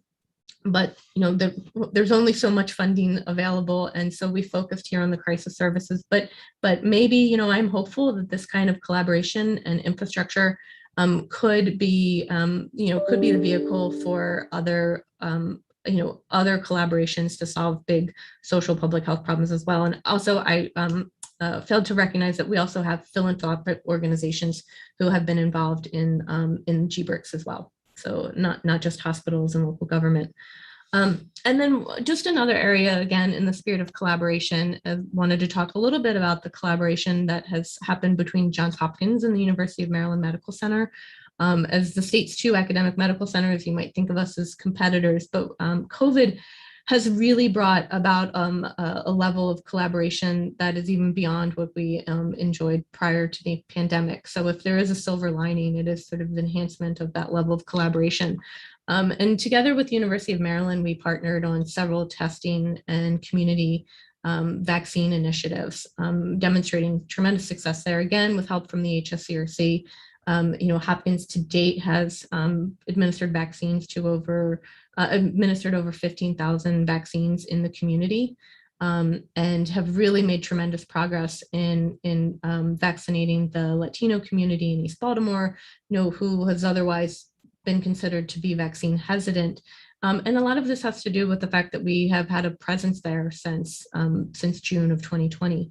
But specific to homelessness, we have partnered with, again, the Mayor's Office of Homeless Services and University of Maryland on the Lord Baltimore Hotel, which is often referred to as triage, respite, and isolation. And this is a resource for individuals who may not have the ability to isolate. They're either COVID positive or have been exposed, and they don't have the ability to isolate, either because they live in congregate housing or do not have housing. So the Lord Baltimore Hotel offers individuals can go there and they can get medical services, they can get social supports, they get meals.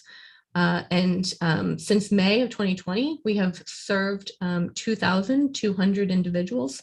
And of those 2,200, 1,337 have been identified as homeless, struggling, facing homelessness, or having lived in congregate housing.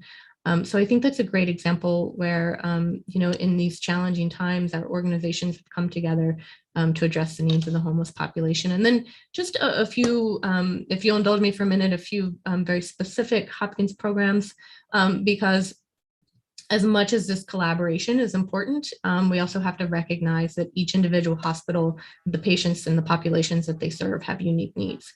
So John, and before you go on, I know your job is to tell us all about Hopkins, and we do like hearing about it. So is it specifically related to the intersection with homelessness and housing insecurity? And that would be helpful. If not, we're going to probably just roll into some questions then with respect to that. If you don't have time for these programs, that's fine. Are the programs specifically related to housing insecurity and homelessness? Yes. Okay, go ahead. I just wanted to make sure. So Johns Hopkins partners with the Helping Up mission. So these are to meet the needs of individuals who are engaged in medicated assisted treatment at one of our clinics. So we essentially rent 48 beds from the Helping Up mission for patients who are engaged in substance use treatment, and they do not have a safe place to live while they're engaged in treatment. And so we have a program for both men and are launching a similar program for women. Additionally, we partner with the Healthcare for the Homeless, where we rent what are referred to as convalescent care beds. These beds are to meet the needs of individuals who are homeless and they are ready for discharge from a hospital, but they still have needs and they can't be discharged in the community because they have medical needs that can't be met in the community. So we partner with Healthcare for the Homeless to rent beds so that Healthcare for the Homeless can provide the medical services these individuals need while they're recovering. And Healthcare for the Homeless obviously does their role in trying to connect these individuals with long-term and stable housing and other supports. And then we have a few other programs that really are aimed to help keep people in their homes, offering, so to try and avoid homelessness, things like Capable, program for all-inclusive care for the elderly, and Creative Alternatives. And these are programs that really help support people to stay in their home when they have complex medical needs. Thank you. I don't see any other hands up. I'm going to ask a quick follow-up questions. Oh, I see Delegate Krim. Thank you, Madam Chair. I have a question on the total cost of care and the community benefits program. So a hospital could do one thing that maybe would help with their total cost of care, but it could also be something that would be part of their community benefit to report on their 1090. Is that correct? That's correct. So the Maryland Health Model sets the hospital budgets. Community benefit activities are expenditures that come out of the hospital budget, which is set by that global budget revenue. And so those are then reported on the community benefits reporting. So it's not separate money. I think that's an important point. Okay, it's not separate money, but prior to the total cost of care program, hospitals still had to do the 1090, correct? Yeah, hospitals have been required to report to the feds about community benefits since I think the 60s, and to the state since I think 2002. So the all payer model, which started in 2014, and the total cost of care model are both community benefits predates that and is unaffected by those models in the sense that the requirements are not changed by those models. Well, but as I recall, the purpose of the community benefit was to support the fact that, and you point this out in your presentation, that hospitals don't have to pay taxes. So right. They're tax-free. So, Yes. So that's the reasoning, so to speak, Yes. for that. But now we're also saying that total cost of care, they're also getting some benefit there for that. So to me, it's like a duplication. They're getting, you maybe don't see it that way. I do. Yeah. And maybe, okay, so just a couple of points. One thing is the community benefit, the what we submit to IRS, it is a tax form, which, as you can imagine, has limited flexibilities. And so the things that go on community benefit per the IRS cannot directly serve our patients, right? Community benefit has to serve the community broadly. So when we have programs that might then meet the needs of our specific patients, those can't go on the community benefit report. Well, there's probably a lot of intersection there, but I'm just helping to make that distinction and clarification. And the total cost of care model may sound, like a carrot or benefit, but sort of keep in mind we're under capped revenue. So whatever our revenue was in 2013, it will forever remain. Except for some changes in population and things like that. So, I don't know if that makes it sound a little bit less like a carrot or a benefit. Well, no matter how many patients we serve, our revenue remains the same. Chairwoman, if I may, and also Delegate, if I could clarify, are you just trying, and I think we're trying to just assess the sort of the tax debt break, or how much you're saving, how much is being saved on taxes versus how much is being spent by those institutions in communities. Is that, Delegate Krim, is that kind of what you were trying to suss out? Yeah, I'm just trying to get at the fact that the hospitals do have to provide these benefits to the community, as it says, but now with the total cost of care, they're also getting a benefit. Right. So to me, what is the net to the community? So I want to push back on the idea that the total cost of care is a benefit to hospitals. Our agreement with CMS is that we will generate savings that are greater than if we were matching the national growth rate on hospital spending. And so that what that means is that we, if we didn't have this program, hospitals would likely be spending more money than they are now.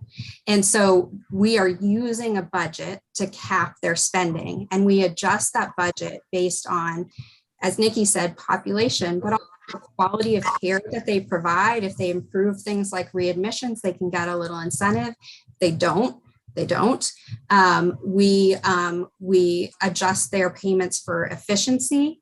The whole point of this model is to encourage them to move away from the fee-for-service payment model where they get paid for how many patients they bring in the door and whether those patients should be seen in a hospital or not, and instead make sure that people get seen in the right place at the right time and invest in upstream behavior like the things you think of as community benefits and programs so that people don't get sick and they aren't in the hospital. So it is a very powerful tool, but I don't know if I would think of it in the same way I think of the tax break for community benefits. So let me see if I can clarify, because we're going to have to move on to the presenter. I think Delegate Krim is raising a really good, what we're looking at as policymakers from the hospitals. Total cost of care came in and really realigned the incentive to direct what additional funds they had to programs that avoided readmission and a healthier community. In that state plan, we as a state do have the parameters to, through the HSCRC, a little more prescriptive than on how we expect that community benefit to be spent. Is that correct? It actually has nothing to do with total cost of care. You could adjust, whether we had this model or not, you could adjust the state community benefit requirements. I think what the total cost of care model does is align hospital payment incentives with what we expect from them community benefits. So we're going to do a little more follow-up because we want to move on. But what I would like to ask is on slide 20, where it talks about the HSCRC issuing $165 million in 5-year cumulative funding proposals. Yep.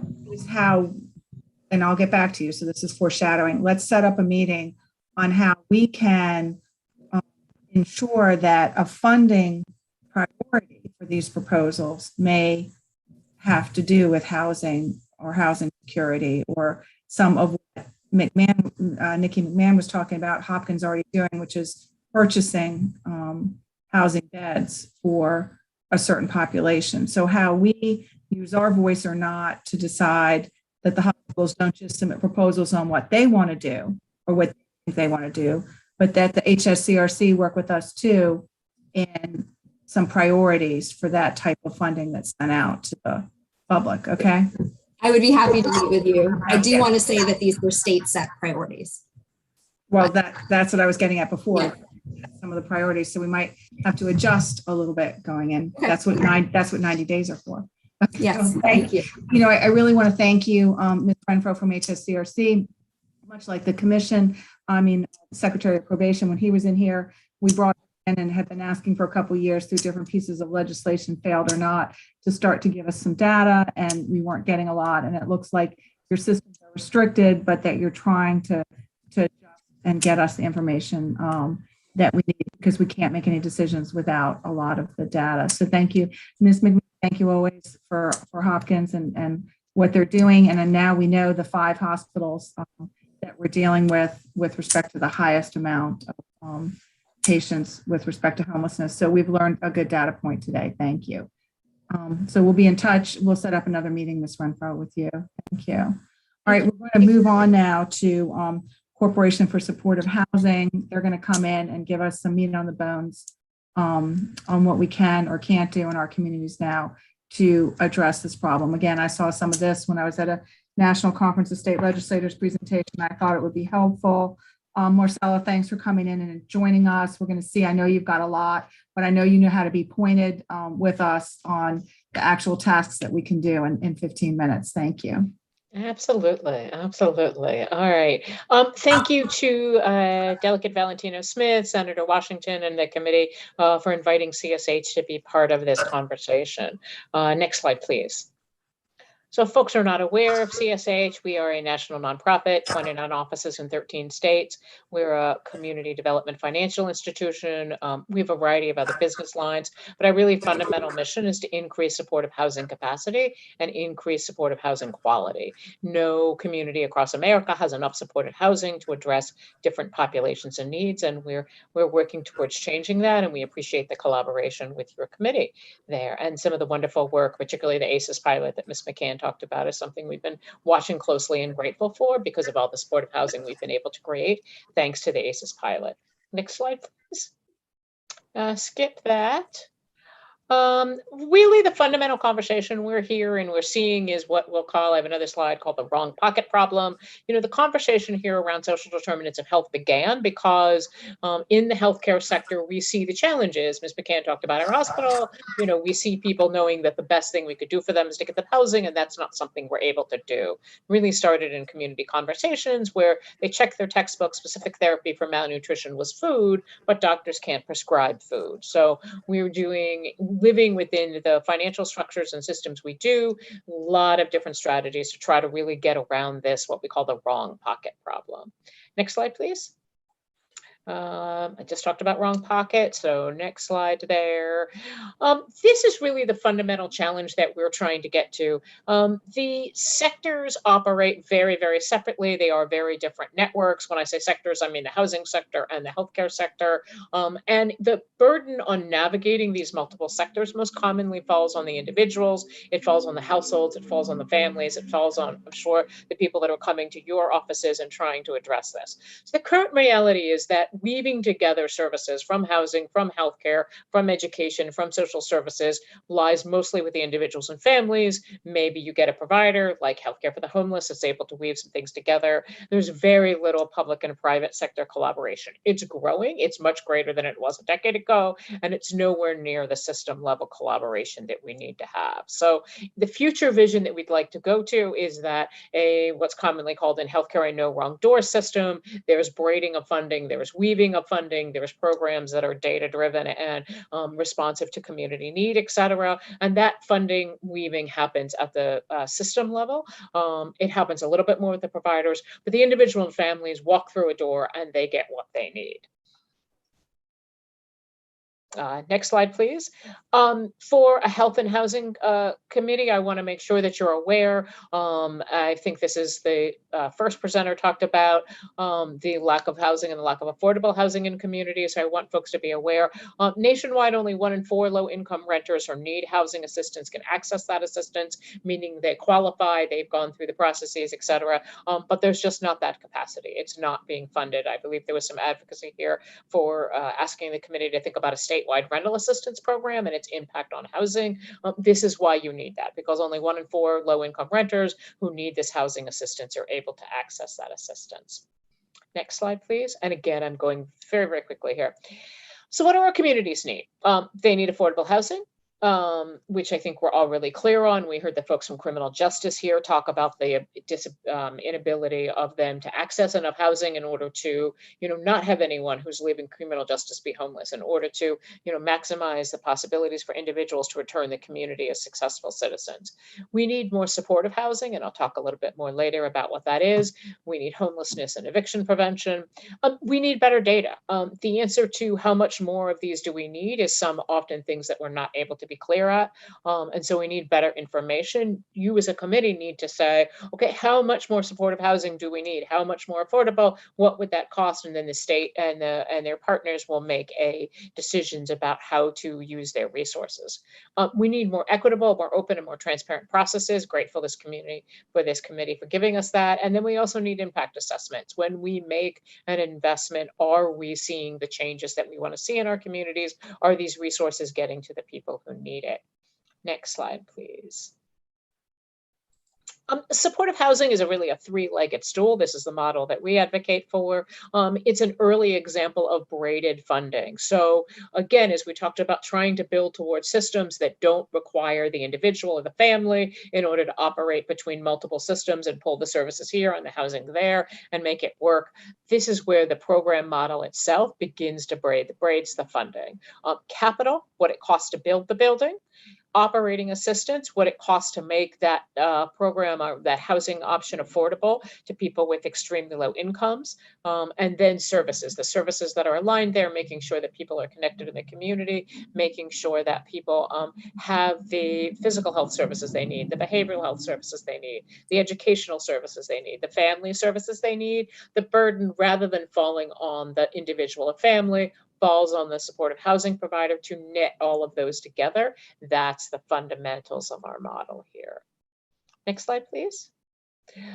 We have data around supportive housing need in this country, and just want to shout out Maryland and its 17,000 need for 17,000 supportive housing in our analysis of your state. Our analysis also breaks this down by different populations: chronic homelessness, child welfare involved families, aging, child welfare, justice involved, transition age youth, child welfare involved, people leaving prison, people leaving jails, people with intellectual disabilities. Could go through in more detail, but I want to get through to a couple of points here. Next slide, please.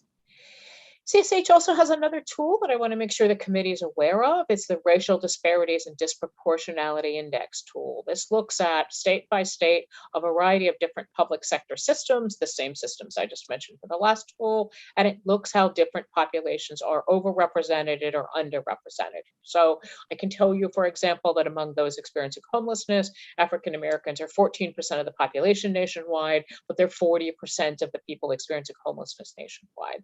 That's a disproportionality there. That means that there needs to be dedicated, specific strategies to try to address that need. And our tool can give you that information, and happy to follow up with anyone who has some interest here in regard to using the tool for some analysis and then thinking about what strategies you want to work through in order to address the racial disparities in your community and in different systems. So healthcare systems, child welfare, criminal justice, etc. Next slide, please. So this was part of the conversation. What can state leaders do now? Some of my upcoming slides are going to talk about many of the different federal funding streams that are coming to the state. State leaders really have a unique opportunity where we have CARES Act resources, where we have ARPA resources, where we have good hope for the new federal budget this year. Thinking about their places where you can lead, you can say, these are your priorities. This is what my community is saying that they need and not able to access. You can convene and bring leaders together. And then you can also influence. I say that because many of these different state departments have new resources, have new possibilities now, but it's not required for much of this funding in order to have it being done in a coordinated manner. So for example, your state has the opportunity for new funding for home and community-based services from the American Rescue Plan table. Your state also has new housing-related funding, and we'll get into some details on what those numbers are for your state and who's actually getting that funding. That those health and housing funding streams work together is not required. Is not something that is just going to happen naturally, is something that really needs, I think, state leaderships and state guidance on what are our priorities. So many of the challenges facing our community today require a cross-sector solution. That's why we heard from the folks at Hopkins about, they're a world-class hospital. They're working really hard in the housing space because they recognize they can't reach their goals in order to improve the population health of their community without connecting with these other sectors. So it's a really exciting possibility to think about committees and also think about working with my guess is that you have analogous housing related committee in your state legislature, et cetera, and think about how you work together and how you bring the leaders from the state offices together in order to address those concerns. And address the community challenges. Was also really excited to hear your criminal justice leadership and how engaged they are in reentry. They certainly see the need for this housing related resources and aligning housing and services resources for the people that are being released into the community as well. So next slide, please. Next slide, I'm just going to skip a couple here. These are basically, here's all the new money coming to you. Here's what you can use it for. Next slide, please. But I want to get into some state specifics. This is where I wanted to get. So this is a summary of all of the COVID relief funding that's been coming to Maryland. Some of it comes through housing and urban development. Some of it comes from health and human services at the federal level. Some of it came from CARES Act. Some of it came from American Rescue Plan. It comes down to all different silos within your community, some state, some local. Didn't have enough time to research sort of all of the pieces to it. We think that homelessness is underreported. I think there's a point to be made there. But this is all of the different funding streams that's coming. And I think the community has a really exciting opportunity to try to weave some of these funding streams together to address specific issues in your community around homelessness, around increasing supportive housing capacity, around homelessness prevention as well. Another strategy that we've seen states, because Megan's point about homelessness is underreported, and I would certainly agree with that. Maryland, we believe, has 10, I believe, different continuums of care, their homelessness systems. Throughout each of those homeless systems has their own data system, something called the Homelessness Management Information System. The states that have really done good collaborative level work at the state level have often matched data between housing systems, between the homelessness management information system and the healthcare sector data systems. It could be a health information exchange, it could be your state Medicaid database, et cetera, but with those partners there to really get at a better understanding of what the truly homeless numbers are. You may get some differences, there's different definitions as we've talked about, but that's another strategy that we've seen states use in order to try to truly get at the numbers. Again, so COVID relief funding in Maryland, next slide. Allowable folks, I hope will get these slides and be able to use them. CSH has broken down all of the different components of what goes into creating supportive housing, developing new housing units, services, rental assistance, etc. This is an analysis of which of these new blocks of funding can be used for which data points or the activities required in supportive housing development. Next slide. So that's for housing, that's for services. Next slide. Oh, next slide. That's a mistake. That's an old, that's, sorry, that was supposed to be pulled out, the New Hampshire slide. I apologize. And then finally, so what do we see as what would we recommend to the committee? Policy and priority and agenda setting. Your committee is already focused on homelessness. What are the specific solutions towards homelessness that are needed? Do you need additional supportive housing capacity? We know you need that. What additional homelessness prevention activities do you need? What other programs, what other models, what systems do you need to align? Good work for you aligning the criminal justice system with your homelessness system. Good work on aligning the healthcare sectors. It sounds like there's a lot of other communities that need that. I will point out that the ACES pilot, because unlike most states where the state is funding the state portion of the Medicaid service, your ACES pilot is only open to communities that have been able to organize their own funding for this. So it's the hospitals, thank you to Hopkins and others in the Baltimore area, but it's not available statewide because there is no, as traditional is with the new Medicaid service, there is no state funding there. So there's only a few counties that have been able to organize themselves to do this. Not surprisingly, it's your biggest counties. It's Baltimore County, it's PG County, it's Cecil County and Harford County. My guess is that there are other, Montgomery County as well. There are other communities that would benefit from that. Infrastructure needs remain to ensure that funds are spent wisely and effectively, and then again, a housing investment. And I love your questions around data and trying to pull down data. Where is your state made investments? How are you tracking impact on healthcare, on housing? How are your homelessness numbers going down, going up? And are the investments addressing equity in your communities? As we see inequities across statewide, are you, is there special attention that very much needs to be paid to address the impacts of long-term institutional and systemic racism? So those are just a couple of potential next steps. I went way too fast, but I did want time for even just a couple of questions. And certainly open for more dialogue and more conversation if it would be helpful to you all. Thank you, and certainly it will be. Senator Benson, is your hand still up from the prior presenters, or are you have a question? No. Oh, you're okay. All right. So, Delegate Lehman. Delegate Lehman sits on one of our standing committees that deals with this. Thank you, and thank you for the presentation. I was just curious to know about the rules around the distribution of any of these funds, including ERAP funds, and why or how the decision was made to get pass-through money from the feds to the, in most cases, for housing related money through HCD, and then it's seemingly given to the counties without any well, I don't want to say any oversight, but any rules around. For example, this was an issue that was raised to me by a constituent who had a lot of trouble with the electronic forms. And this is a Prince George's County resident. I represent both Prince George's and Anne Arundel. So Prince George's County resident who had issues around the with her computer. She has an older computer and could not upload many of the documents that she was required to through the county DHCD. And Prince George's County, from a briefing we had on the Environment Transportation Committee, deserves credit for getting, I think, being at the time we got the briefing a month ago, was number one, I think, in the state for getting ERAP funds into the hands of tenants. But this constituent was told by the county, no, we cannot mail you forms. We don't want to deal with hard copy forms. We're sorry that your computer is not up to snuff.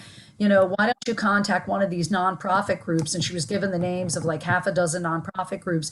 Get with one of them and they can help you. You can either go to their, offices and use one of their computers, or maybe they can provide you some sort of assistance. In my mind, we need more obstacles like that, or our tenants, people who are very much at risk of homelessness, like a hole in the head. I mean, that's just more of the same kind of thing. And it's frustrating that the state just said, here, counties, take this, do your best with it. And we were told in ENT, I brought this up in the last meeting, that the state is at significant risk of having the feds take money back from us because we can't get it out fast enough, which is extremely concerning. Yeah, no, absolutely. Those are state level decisions made. Those are state level, housing department or housing finance agency department. I'm not exactly sure where for Maryland your ERA funds are going, but those are state level decisions. And I think you're trying to influence those state level decisions to your point about the, great inequities you see there and the difficulties people have accessing the assistance. I'm based out of Philadelphia. This morning, there was a thing about, we're almost out of money. We're almost spent all of our money. And if you don't spend your money, we might get some of it. So, there's a part of me that might say, send it there, but that's really not fair because you need it in your communities as well. So yeah, I believe clawback is beginning as of September 30th, and the feds are looking at how much communities had spent by last Thursday. So last question, who could I better direct that concern or that, constructive, I guess, feedback, criticism to? I'm not aware who, CSH doesn't do a great deal of work in Maryland, so I'm not sure who's, and I don't know if anybody else on the committee does know who, or has staff who might know, who's made the choices around executing the ERA program, but I would find that out and see that.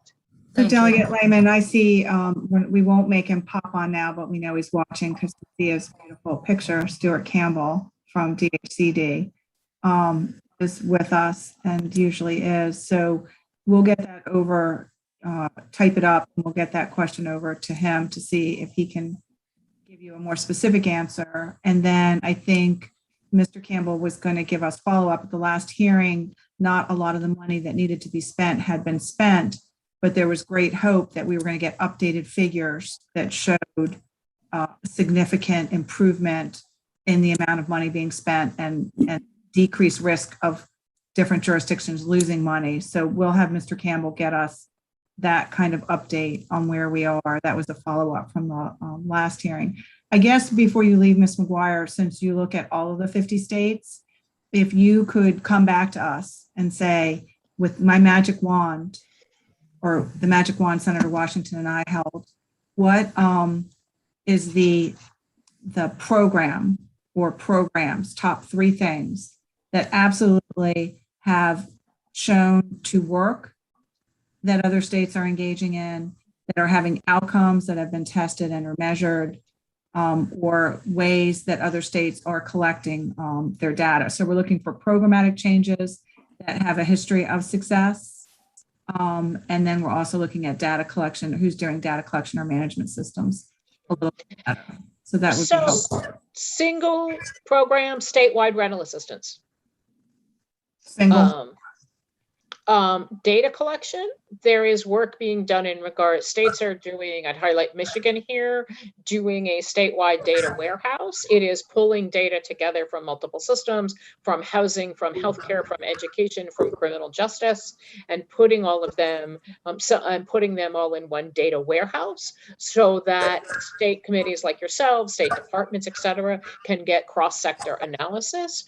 Those are often done most effectively in partnership partnership with universities, because you need health policy researchers to be at the table. You need people who build, large scale data systems to be at the table. You need a mix of expertise with a singular state focus. And then all of those different experts have to come together and learn how to work together to create this data warehouse.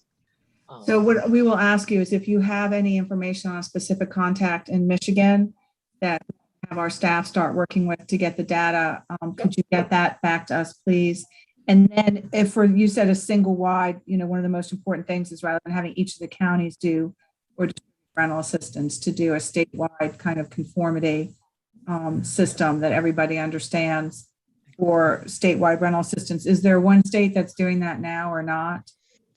There's many states that are doing it. I could point to California, I could point to Oregon. Let me talk to my more housing focused colleagues and see which is the, which one we like most at this time. Okay, I think that would be really helpful. We'd like to sometimes create our own wheel, but we also like to see what wheels are up and running and working really well from your experience. Does anybody else have any questions? So thank you. We've got, we learned a lot. I think I'm talking for Senator Washington and myself, when we started this, we weren't getting any data or any focus from corrections in the hospitals.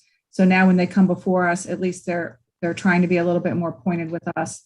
I think we've learned that McGuire has confirmed that the ability to do good policy recommendations really hinges on the quality of the data that we have and the intersection that this has to do very much with different agencies and how we can improve that so that we can make better decisions. We know that there's a great intersection between mental health, reentry, and healthcare and homelessness, and what we can or can't do.